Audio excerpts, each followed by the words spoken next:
ಪ್ರಿಯ ವೀಕ್ಷಕರೇ, ವಿಜಯನಗರ ಜಿಲ್ಲೆ ಹೂವಿನಡಗಲಿ ತಾಲೂಕಿಗೆ SSLC ಪರೀಕ್ಷೆಯಲ್ಲಿ ಪ್ರಥಮ ಸ್ಥಾನವನ್ನು ಪಡೆದಂತಹ ಕುಗ್ರಾಮ ಮಾನ್ಯರ ಮಸಲ್ವಾಡ ಗ್ರಾಮದ ವಿದ್ಯಾರ್ಥಿನಿ ಲಕ್ಷ್ಮೀ ಬಿದರಳಿಯವರನ್ನು BEOರಾದಂತಹ ಪೂಜಾರ್ ಮಹೇಶ್ ರವರು ಪ್ರಶ್ನೆ ಕೇಳಿದರು, ಏನಾಗಬೇಕು ಅಂತ ಅಂದ್ಕೊಂಡಿದ್ದೀನೇನು ಅಂತ.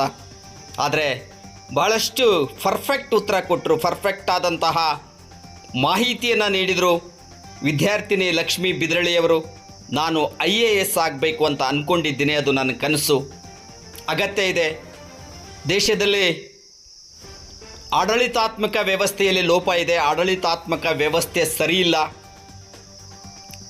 ಸರ್ಕಾರ ಆಡಳಿತ ವ್ಯವಸ್ಥೆಯನ್ನು ಸರಿಯಾಗಿ ಸಮರ್ಥವಾಗಿ ನಿಭಾಯಿಸ್ತಾ ಇಲ್ಲ ಎನ್ನುವಂತಹದ್ದು ಎಷ್ಟು ಸತ್ಯನೋ ಅದನ್ನು ಈ ಒಂದು ಸಣ್ಣ ವಯಸ್ಸಿಗೆ ವಿದ್ಯಾರ್ಥಿನಿ ಜೀವನದಲ್ಲಿ ಮನವರಿಕೆ ಮಾಡಿಕೊಂಡಿರುವಂತಹದ್ದು ಭಾಳ ಅದ್ಭುತವಾದಂತಹ ಒಂದು ಮಾತು ಅಂತಲೇ ಹೇಳ್ಬೋದು. ಲಕ್ಷ್ಮೀ ಬಿದರಳಿಯವರ ಚಿಂತನೆಗಳು ಬಹಳಷ್ಟು ಅದ್ಭುತವಾಗಿವೆ. ಅನುಷ್ಠಾನಗೊಳ್ತಾ ಇಲ್ಲ ಯೋಜನೆಗಳು, ಸರ್ಕಾರದ ಸಂಪೂರ್ಣವಾದಂತಹ ಯೋಜನೆಗಳು ಅನುಷ್ಠಾನಗೊಳ್ತಾ ಇಲ್ಲ.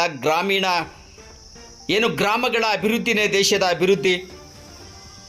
ಭಾರತ ವಿಶ್ವಗುರು ಆಗಬೇಕು ಎನ್ನುವಂತಹದ್ದು ಮೋದಿಜಿಯವರ ಕನಸು, ಅದು ನನಸಾಗಬೇಕು. ಅದಕ್ಕೆ ಒತ್ತಾಸೆಯಾಗಿ ನಮ್ಮಂಥವರು IAS ಮಾಡುವುದರ ಮೂಲಕ ಸಮರ್ಪಕವಾದಂತಹ ಆಡಳಿತ ವ್ಯವಸ್ಥೆಯನ್ನು ಜಾರಿಗೊಳಿಸಬೇಕು ಎನ್ನುವಂತಹ ಮಾತನ್ನು ಹೇಳಿ BEO ಮಹೇಶ್ ಪೂಜಾರಿಯವರು ಸೇರಿದಂತೆ ಎಲ್ಲರನ್ನ ನಿಬ್ಬೆರಗಾಗುವಂತೆ ಮಾಡಿತ್ತು. ವಿದ್ಯಾರ್ಥಿನಿ ಲಕ್ಷ್ಮೀ ಬಿದರಳಿಯವರ ಒಂದು ಅಭಿಪ್ರಾಯ. ನಿಜಕ್ಕೂ ಕೂಡ ಲೋಪ ಎಲ್ಲಿದೆ, ಯಾವುದು ಲೋಪ ಎನ್ನುವಂತಹದ್ದನ್ನು ಮನವರಿಕೆ ಮಾಡಿಕೊಂಡಂತಹ ಅದ್ಭುತ ಒಂದು ಪ್ರತಿಭೆ, ಅದ್ಭುತವಾದಂತಹ ಪ್ರತಿಭೆ ಬಿದರಳಿ ಲಕ್ಷ್ಮಿ.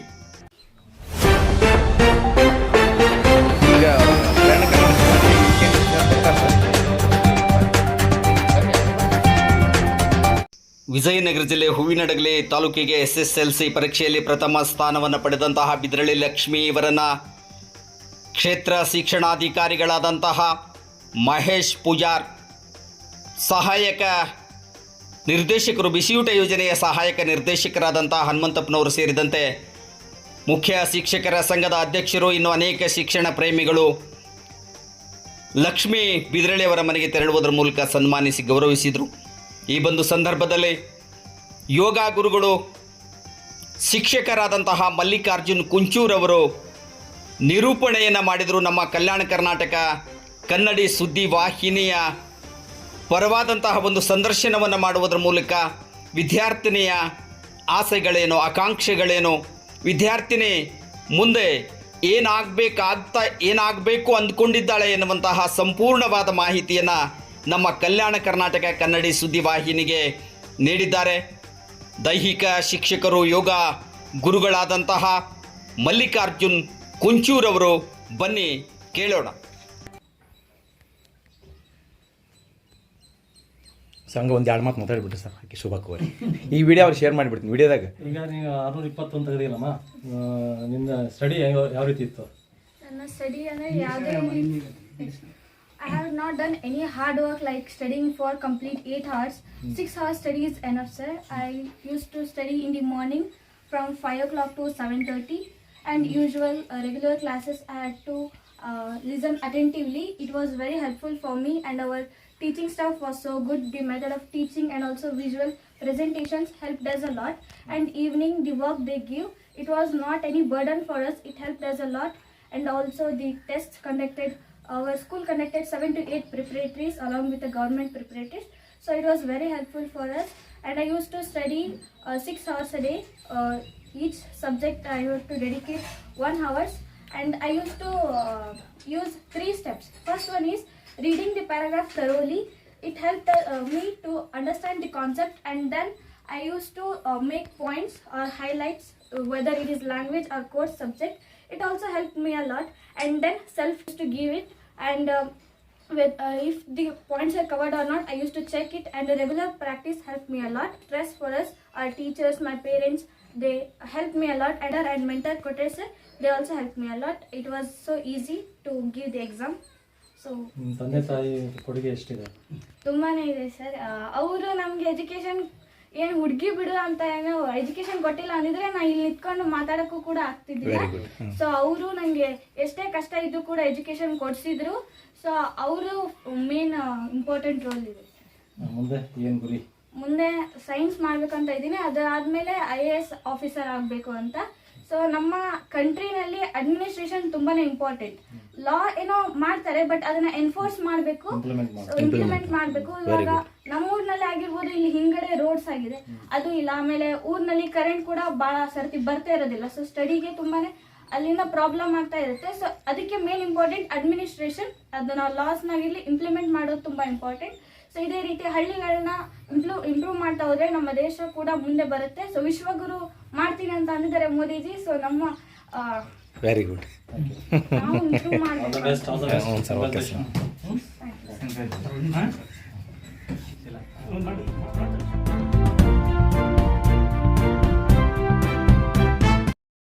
ಪ್ರಿಯ ವೀಕ್ಷಕರೇ, ಇದು ಕಲ್ಯಾಣ ಕರ್ನಾಟಕ ಕನ್ನಡಿ ಸುದ್ದಿವಾಹಿನಿ. ನಾನು ನಿಮ್ಮ ಅಯ್ಯನಗೌಡ. SSLC ಫಲಿತಾಂಶ ಪ್ರಕಟ ಆಗಿದೆ. ಈ SSLC ಪರೀಕ್ಷೆಯಲ್ಲಿ ತಾಲೂಕಿಗೆ, ವಿಜಯನಗರ ಜಿಲ್ಲೆ ಹೂವಿನಡಗಲಿ ತಾಲೂಕಿಗೆ ಪ್ರಥಮ ಸ್ಥಾನವನ್ನು ಪಡೆಯುವುದರ ಮೂಲಕ ಮಾನ್ಯರ ಮಸಲವಾಡ ಗ್ರಾಮದ ಲಕ್ಷ್ಮೀ ಬಿದರಳಿ ಎನ್ನುವಂತಹ ವಿದ್ಯಾರ್ಥಿನಿ ಪ್ರಥಮ ಸ್ಥಾನವನ್ನು ಗಳಿಸಿದ್ದಾಳೆ. 625 ಅಂಕಗಳಿಗೆ 621 ಅಂಕಗಳನ್ನು ಪಡೆಯುವುದರ ಮೂಲಕ ಹೈಯೆಸ್ಟ್ ಅಂತ ಏನು ಹೇಳ್ತೀವಿ, ಹೈಯೆಸ್ಟ್ ಅಂಕಗಳನ್ನು ಗಳಿಸುವುದರ ಮೂಲಕ ತಾಲೂಕಿಗೆ ಪ್ರಥಮ ಸ್ಥಾನವನ್ನು ಪಡೆದುಕೊಂಡಿದ್ದಾಳೆ ಎನ್ನುವಂತಹದ್ದೇ ಒಂದು ಹೆಮ್ಮೆ. ವಿಜಯನಗರ ಜಿಲ್ಲೆ ಹೂವಿನಡಗಲಿ ತಾಲೂಕಿನ ಹಗರ್ನೂರು ಗ್ರಾಮದ ಖಾಸಗಿ ಆಂಗ್ಲ ಮಾಧ್ಯಮ ಆಂಗ್ಲ ಶಾಲೆ ಏನಿದೆ, ಜ್ಞಾನಸಿರಿ ಜ್ಯೋತಿ ಸ್ಕೂಲಲ್ಲಿ ಓದಿದಂತಹ ಲಕ್ಷ್ಮೀ ಬಿದರಳಿ ಅದ್ಭುತವಾಗಿ ಮಾತನಾಡಿದ್ದಾಳೆ. ಈ ಒಂದು ವಿದ್ಯಾರ್ಥಿನಿಯ ಸಾಧನೆಯನ್ನು ಮೆಚ್ಚಿ ಕ್ಷೇತ್ರ ಶಿಕ್ಷಣಾಧಿಕಾರಿಗಳಾದಂತಹ ಮಹೇಶ್ ಪೂಜಾರಿಯವರು, ಬಿಸಿಯೂಟ ಯೋಜನೆಯ ಸಹಾಯಕ ನಿರ್ದೇಶಕರಾದಂತಹ ಹನುಮಂತಪ್ಪನವರು ಮಾನ್ಯರ ಮಸಲವಾಡಕ್ಕೆ ತೆರಳುವುದರ ಮೂಲಕ, ವಿದ್ಯಾರ್ಥಿನಿಯ ಮನೆಗೆ ತೆರಳುವುದರ ಮೂಲಕ ಸನ್ಮಾನಿಸಿ ಗೌರವಿಸಿ ಮಾತನಾಡಿಸಿದರು. ಕೇಳಿದರೆ ಬಹಳಷ್ಟು ಅದ್ಭುತವಾಗಿ ಮಾತನಾಡಿದ್ದಾಳೆ. ಕ್ಲಾಸ್ 1 ಸ್ಟೂಡೆಂಟ್ ಸಾಮಾನ್ಯ ಜ್ಞಾನದಿಂದ ದೂರ ಇರ್ತಾರೆ, ಪುಸ್ತಕದ ಹುಳುವಾಗಿರ್ತಾರೆ. ಕೇವಲ ಅಂಕ ಗಳಿಸುವುದೇ ಅವರ ಮುಖ್ಯ ಉದ್ದೇಶ ಆಗಿರುತ್ತೆ, ಗುರಿಯಾಗಿರುತ್ತೆ ಎನ್ನುವಂತಹದ್ದಕ್ಕೆ ಅಪವಾದ ಎನ್ನುವಂತೆ ದೇಶದ ಬಗ್ಗೆ, ದೇಶದ ಅಭಿವೃದ್ಧಿಯ ಬಗ್ಗೆ, ಗ್ರಾಮೀಣ ಪ್ರದೇಶದ ಅಭಿವೃದ್ಧಿಯ ಬಗ್ಗೆ, ಗ್ರಾಮೀಣ ಪ್ರದೇಶಗಳು ಅಭಿವೃದ್ಧಿಯಾದಾಗ ಮಾತ್ರ ದೇಶದ ಅಭಿವೃದ್ಧಿ ಸಾಧ್ಯ ಎನ್ನುವಂತಹ ಒಂದು ಕಲ್ಪನೆಯನ್ನಿಟ್ಟುಕೊಂಡು ಮಾತನಾಡಿದ್ದಾಳೆ ಲಕ್ಷ್ಮೀ ಬಿದರಳಿ. ನಿಜಕ್ಕೂ ಕೂಡ ತುಂಬ ಹೆಮ್ಮೆ ಅನ್ನಿಸ್ತಾ ಇದೆ. ಮುಂದೆ ಏನು ಮಾಡಬೇಕು ಅಂದ್ಕೊಂಡಿದ್ದೆ ಅಮ್ಮ ಅಂತ ಕ್ಷೇತ್ರ ಶಿಕ್ಷಣಾಧಿಕಾರಿಗಳಾದಂತಹ ಮಹೇಶ್ ಪೂಜಾರಿಯವರು ವಿದ್ಯಾರ್ಥಿನಿಯನ್ನು ಪ್ರಶ್ನಿಸ್ತಾರೆ. ಸನ್ಮಾನಿಸಿ ಗೌರವಿಸಿದ ನಂತರ ಮುಂದಿನ ಗುರಿ ಏನು ಅಂತ ಕೇಳ್ತಾರೆ. ಪಟಪಟನ ಇಂಗ್ಲೀಷ್ನಲ್ಲಿ ಉತ್ತರಿಸ್ತಾಳೆ. ಈ ಅಂಕಗಳನ್ನು 621 ಅಂಕಗಳನ್ನು ಗಳಿಸೋದಕ್ಕೆ ಹೇಗೆ ಸಾಧ್ಯ ಆಯಿತು ಅನ್ನುವಂತಹದ್ದನ್ನು ಕೂಡ ತುಂಬ ಸರಳವಾದಂತಹ ರೀತಿಯಲ್ಲಿ ವಿವರಿಸಿದ್ದಾಳೆ.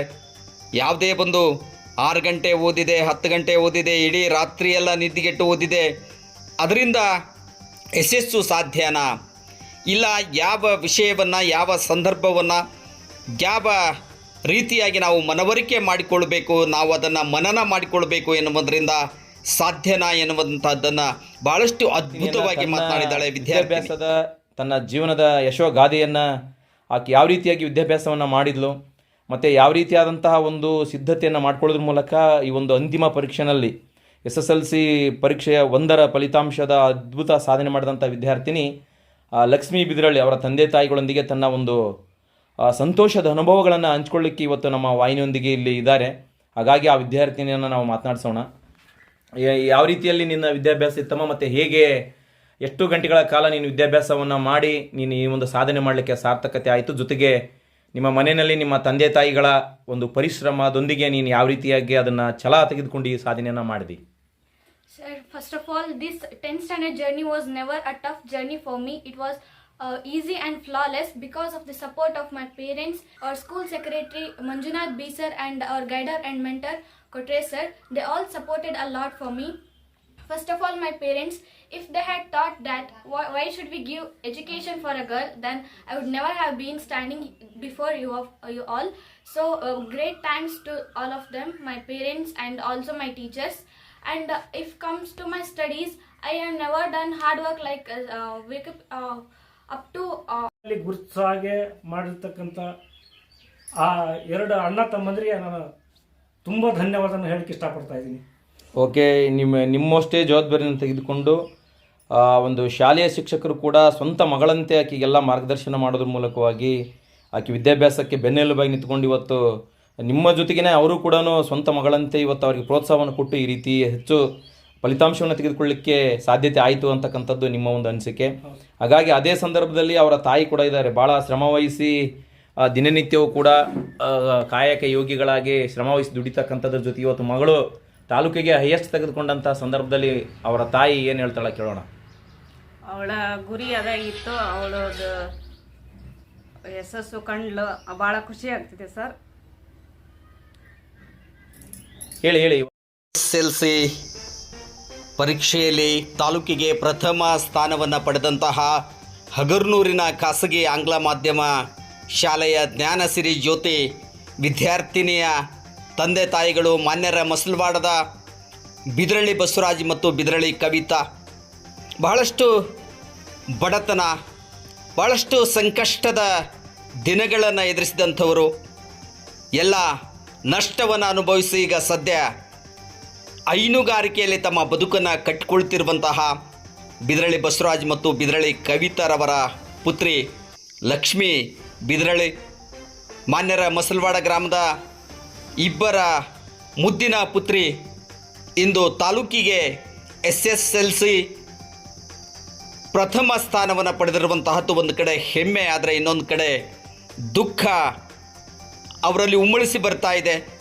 ಮುಂದೇನು, ಮುಂದಿನ ಗುರಿ ಏನು? ಮಗಳೇನೋ ಓದಬೇಕು ಅಂತ ಇದ್ದಾಳೆ, IAS ಮಾಡಬೇಕು ಅಂತ ಇದ್ದಾಳೆ, ಆದರೆ ಬಡತನ ಕಟ್ಟಿ ಹಾಕ್ತಾ ಇದೆ, ಆರ್ಥಿಕ ಸ್ಥಿತಿ ಸರಿಯಿಲ್ಲ, ಮಗಳ ಕನಸನ್ನು ಈಡೇರಿಸೋದಕ್ಕೆ ನಮ್ಮಿಂದ ಆಗ್ತಾ ಇಲ್ಲ ಎನ್ನುವಂತಹ ಕೊರಗು ತಂದೆ ಬಿದ್ರಳ್ಳಿ ಬಸವರಾಜ್ ಮತ್ತು ತಾಯಿ ಬಿದ್ರಳ್ಳಿ ಕವಿತಾ ಇವರನ್ನು ಕಾಡ್ತಾ ಇದೆ ಎನ್ನುವಂತಹದ್ದು ಕಂಡು ಬರ್ತಾ ಇದೆ. ದುಃಖ ಉಮ್ಮಳಿಸಿ ಬರ್ತಾ ಇದೆ. ಕವಿತಾ ಬಿದ್ರಳ್ಳಿಯವರಿಗೆ ಮಗಳೇನು ಹೇಳಿದ್ಲು, ಸರಳವಾಗಿ ನಾನು IAS ಮಾಡ್ತೀನಿ ಅಂತ IAS ಮಾಡಿಸ್ಬೇಕಾದಂತಹ ಒಂದು ಆರ್ಥಿಕ ಸಾಮರ್ಥ್ಯ ತಂದೆ ತಾಯಿಗಳಿಗೆ ಇರಬೇಕಲ್ಲ. ವಿದ್ಯಾರ್ಥಿನಿಯ ಕನಸನ್ನು ಪೂರೈಸೋದಕ್ಕೆ ಏನೋ ಶಿಕ್ಷಣ ಪ್ರೇಮಿಗಳು, ಶಿಕ್ಷಣದಿಂದ ವಂಚಿತವಾದಂತಹ ಅದೆಷ್ಟೋ ಮಕ್ಕಳಿಗೆ ಆರ್ಥಿಕ ಸಹಾಯವನ್ನು ನೀಡಿದಂತಹ ವಿಜಯನಗರ ಜಿಲ್ಲೆ ಹೂವಿನಡಗಲಿ ತಾಲೂಕು ಹೂವಿನಡಗಲಿ ಮೀಸಲು ಮತಕ್ಷೇತ್ರದ ಶಾಸಕರಾದಂತಹ ಕೃಷ್ಣಾ ನಾಯ್ಕರವರು ವಿದ್ಯಾರ್ಥಿನಿಗೆ ಮುಂದಿನ ವಿದ್ಯಾಭ್ಯಾಸಕ್ಕಾಗಿ ಸಹಾಯ ಹಸ್ತವನ್ನು ಚಾಚಬೇಕು ಎನ್ನುವಂತಹದ್ದು ನಮ್ಮ ಕಲ್ಯಾಣ ಕರ್ನಾಟಕ ಕನ್ನಡಿ ಸುದ್ದಿವಾಹಿನಿಯ ಒಂದು ಅಪೇಕ್ಷೆಯಾಗಿದೆ. ಕಾದು ನೋಡೋಣ.